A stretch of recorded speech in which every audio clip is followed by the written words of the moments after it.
Boa tarde, com a paz do Senhor Jesus. Estamos hoje em uma quinta-feira e hoje são 19, não é? 19 de março.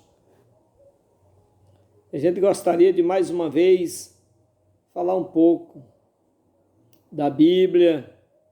E esses dias o nosso objetivo é estimular você, animar você. Vamos ler o primeiro versículo deste dia.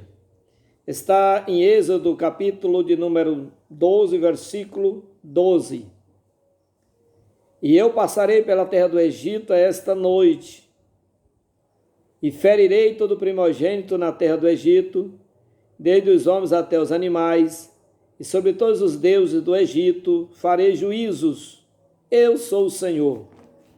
Agora São Mateus, capítulo 24, vamos ler também aqui, versículo 7 e versículo 8. Porquanto se levantará nação contra nação, reino contra reino, e haverá fomes e pestes e terremotos em vários lugares, mas todas estas coisas são princípio de dores, o princípio das dores. Amados, nós temos dois textos aqui, e eu gostaria de trazer uma palavra de ânimo no que diz respeito ao livramento de Deus para com seu povo. Primeiro texto, nós temos aqui as pragas que o Senhor Deus determinou que fossem sobre o Egito pela dureza de Faraó. O coração de Faraó estava muito endurecido. E depois que o Senhor Deus, em várias tentativas, através de Moisés e seu irmão, a quebrantar o coração de Faraó e que ele liberasse o povo de Israel, porque este era o objetivo de Deus, para que o povo fosse ao monte e adorasse ao Senhor. Todavia, Faraó endurecia o coração e em coração endurecido, ele não deixava o povo seguir, o povo sair do Egito. Então Deus fala com Moisés e determina aqui a instituição da Páscoa. E nessa instrução que o Senhor Deus dá a Moisés, no versículo 12, ele diz que naquela noite, figuradamente, porque não foi o próprio Senhor, mas o anjo do Senhor, ele diz que naquela noite passaria pela terra do Egito, e mataria todos os primogênitos. Agora, ele diz que o Senhor está dizendo aqui que feriria os primogênitos da terra do Egito. No versículo 13, vem toda a instrução. Ele diz que na casa que houvesse sangue, ele não mataria, ele não faria dano algum. E aqui em São Mateus, nós temos Jesus falando sobre as coisas que viriam no fim dos tempos. E aí ele fala de uma série de acontecimentos que a gente tem acompanhado. Mas ele aqui mostra duas coisas. Que nesses tempos apareceriam pestes e fomes, ou fomes e pestes.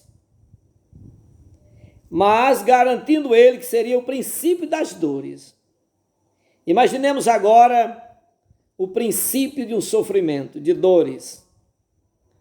A visão de Deus para a raça humana continua sendo a mesma. E a visão de Deus para com seu povo, que aí diverge dos demais povos, também continua a mesma visão. Deus não trocou sua visão, nem seu amor, nem seu querer para com seu povo. Então lá no Egito, o que ele fez?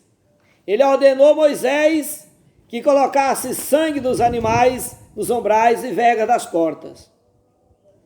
O anjo que ia matar os primogênitos, ao ver aquele sangue nas portas, não mataria os primogênitos. Ninguém do povo de Israel que estava morando ali na terra do Egito seria ofendido. E, textualmente, há uma figura do Egito para o mundo pecaminoso. E há uma figura de Israel que o Senhor Deus prometeu dar livramento e deu mesmo. Ali é uma figura da igreja, do povo remido e lavado pelo sangue de Jesus. Este povo que professa uma fé viva em Jesus Cristo. Então aí há uma sombra, uma indicativa para a igreja do Senhor. Jesus agora fala de todos os acontecimentos, prevenindo a sua igreja, prevenindo os seus discípulos em primeira mão, mas de modo geral prevenindo sua igreja. Aí ele diz que haveria uma série de acontecimentos, e aí ele diz que aconteceria dentro desses acontecimentos pestes e fome. O que eu quero passar para todos é uma palavra de ânimo, porque o Deus do livramento, o Deus das provisões, o Deus que dá livramento, ele continua atuando. As catástrofes que aconteceram em toda a história da raça humana, e principalmente na história da igreja, na história do cristianismo, tudo que veio contra os cristãos durante a história da igreja, aí já é um cumprimento das Escrituras, do que Jesus falou. Ele disse que era necessário que estas coisas acontecessem, necessário que elas acontecessem. Agora, a igreja deveria estar sobre aviso. Então, meus amados, a proteção de Deus, ele não atingir Israel, os hebreus que estavam ali no Egito, através do sangue de animais, esse sangue que estava sobre as ombreiras e as vegas das portas, tipificava, era um tipo do sangue de Cristo na vida de cada pessoa. O que eu quero dizer com isto? Que alguém que está ligado em Cristo tem também a proteção do sangue de Cristo. Esta proteção divina sobre nós, para nos dar livramento nos momentos que parece não haver saída, que parece que estamos encurralados, que parece que estamos imprensados numa saia justa, ou fomos levados, estamos encantoados, sem ter para onde ir. Aleluia! Eu estou dizendo aleluia, é pelo que eu vou dizer agora. Quando assinaram um decreto que matava Daniel, um homem que não tinha nenhuma culpa para morrer, por um decreto que não tinha como ser revogado, Daniel não se intimidou, levou sua vida de devoção a Deus, de oração como antes. E a Bíblia diz que ele continuou orando como sempre orava, 3 vezes ao dia. O que nós entendemos e aprendemos com isto? É que Daniel tinha verdadeira confiança em Deus. Ele sabendo que ali logo seria jogado lá na cova dos leões famintos, mas ele ficou orando ao Senhor.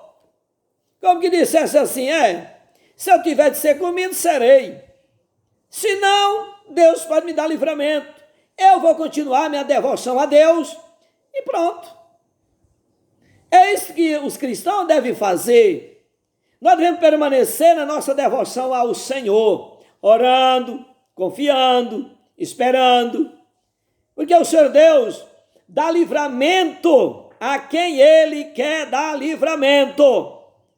Todavia, eu e você devemos pôr a nossa confiança no Senhor.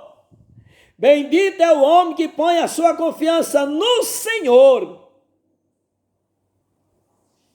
Jesus avisou, mas ele não diz que nós ficaríamos aí à mercê dos acontecimentos. Não. As coisas, disse ele, irão acontecer, mas ele promete arrebatar a sua igreja. Ele promete levar a sua igreja, irmão e irmã do Brasil. Ei, não entre em pânico nem desespero. Não. Agora nós estaremos orando mais, lendo a Bíblia mais, louvando a Deus mais, adorando a Deus mais e cumprindo aquilo que as autoridades da área da saúde nos recomendam, que são as precauções, não é? E vamos nos acautelar, vamos nos prevenir, não é? Vamos ficar aqui, cada um se prevenindo, mas não com assombro, não entrar em pânico, não. O Senhor Deus que livrou os judeus, os hebreus, lá no Egito, das pragas que ele mesmo mandara para castigar Faraó e todo o seu comando, ele livrou. E aí, em toda a história que tem vindo epidemias, pandemias, essas doenças, essas moléstias, que já houve, muitas delas piores do que esta que está aí, o Senhor Deus tem dado livramento ao seu povo. Agora, para concluir, e se eu e você, algum de nós da fé cristã, for atingido por esses vírus e viemos passar para a eternidade, ainda mesmo não é motivo dos outros se esmorecerem na fé e ficarem aí temerosos de tudo. Porque maior é Deus. E se nós sair daqui bem com Deus, estaremos bem com Deus na eternidade. Todavia, eu estou dizendo para você, o livramento de Deus é real. O livramento de Deus é real. O livramento de Deus é certo. Vamos crer, meus irmãos. O Deus Todo-Poderoso que nós servimos, Ele pode nos livrar de qualquer moléstia, de qualquer doença, de qualquer mal, de qualquer praga, de qualquer coisa que atinja o nosso mundo. A igreja está debaixo do sangue de Jesus. Portanto, diga comigo, o sangue de Jesus Cristo tem poder. Outra vez, o sangue de Jesus Cristo tem poder. Outra vez, o sangue de Jesus Cristo tem poder. Fale isto, profetizando sobre sua vida, e o sangue de Cristo, com o poder que Ele tem, vai nos guardar. Em nome de Jesus, tenha ânimo. Deus nos abençoe grandemente, em nome de Jesus.